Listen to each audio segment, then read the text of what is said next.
প্রত্যেক দিন পত্রিকায় পড়েন, মনে হচ্ছে বৈষম্য বিরোধী ছাত্র আন্দোলনের ছেলেমেয়েরা দেশের সবকিছু লুটপাট করে খেয়ে ফেলছে। দেখলে মনে হইতেছে বাংলাদেশে আর কোনো ইবলিস ছিল না 24-এর আগে, সব ফেরেশতা ছিল, 24-এ সব ইবলিস হয়ে গেছে।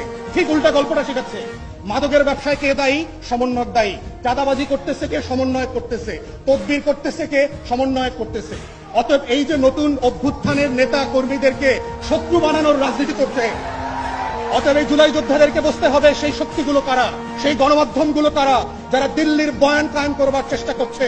বাংলাদেশকে যারা নতুন করে স্বাধীন করেছে, সেই স্বাধীনতার নায়কদেরকে প্রত্যেক দিন প্রত্যেক রাতে বাংলাদেশের শত্রুতে পরিণত করছে, দেশের জনগণের মুখোমুখি দাঁড় করানোর চেষ্টা করছে।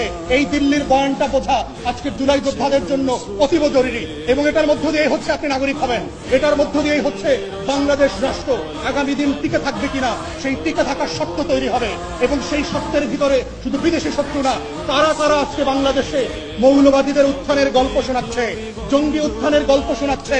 এই গল্প তো আমরা 2001 থেকে দেখেছি, যে এই গল্পগুলোর মধ্য দিয়ে আমার মাদ্রাসার ছাত্র আলেম ওলামায়ে কেরাম বিরোধী দলের রাজনীতিবিদদেরকে গুম করার, খুন করার, আয়না ঘরে নেওয়ার বৈধতা তৈরি হয়েছে।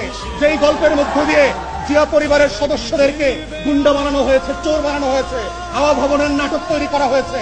যেই গল্পের মধ্য দিয়ে জাতীয়তাবাদী দেশপ্রেমিক শক্তিকে কিভাবে একের পর এক মিথ্যা মামলা দিয়ে বাংলাদেশের রাজনীতিতে নাই করে দেওয়া হয়েছে, এই গল্পটাও আপনাদেরকে বুঝতে হবে।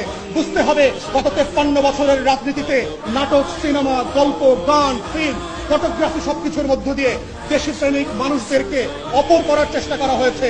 যারাই দিল্লির আধিপত্যবাদ মানছে না, তাদেরকে জঙ্গি ট্যাগ দেওয়া হচ্ছে, তাদেরকে মৌলবাদী বানানো হচ্ছে, তাদেরকে হাওয়া ভবন বানানো হচ্ছে, তাদেরকে দেশের শত্রু বানানো হচ্ছে, তাদেরকেই পশ্চিমের কাছে গিয়ে বলা হচ্ছে বাংলাদেশে নাকি দক্ষিণপন্থীদের মৌলবাদীদের উত্থান ঘটছে।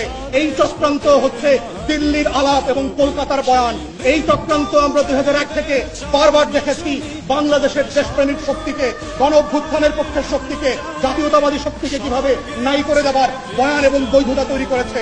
তাই আজকে যারা জুলাই যোদ্ধা ছিলেন, আপনাদেরকে বুঝতে হবে সেই শত্রুরা কারা, কারা কারা গণমাধ্যমে বসে পুরাতন বাংলাদেশের বন্দোবস্তকে ফিরিয়ে নিয়ে আসার চেষ্টা করছে, কারা কারা প্রত্যেক দিন রাতে টকশোতে বসে জুলাইয়ের বিরুদ্ধে মতামত তৈরি করছে। আগেই তো বেশ ভালো ছিলাম, এমন দেশ কি চেয়েছিলাম যেই দেশ আমাকে দিল্লি থেকে নতুন করে স্বাধীন করেছে। অতএব সেই বাংলাদেশটা কোথায়? সেই বাংলাদেশটার আকাঙ্ক্ষাকে নতুন করে ধারণ করবার জন্য সত্য আইডেন্টিফাই করা খুবই জরুরি। এবং তরুণদেরকে, শিক্ষার্থীদেরকে, তরুণীদেরকে, যারা শহীদ পরিবার, আহত পরিবার আছেন, আগামী দিনের বাংলাদেশ থাকবে কি থাকবে না, এটা সত্য হচ্ছে সেখানে।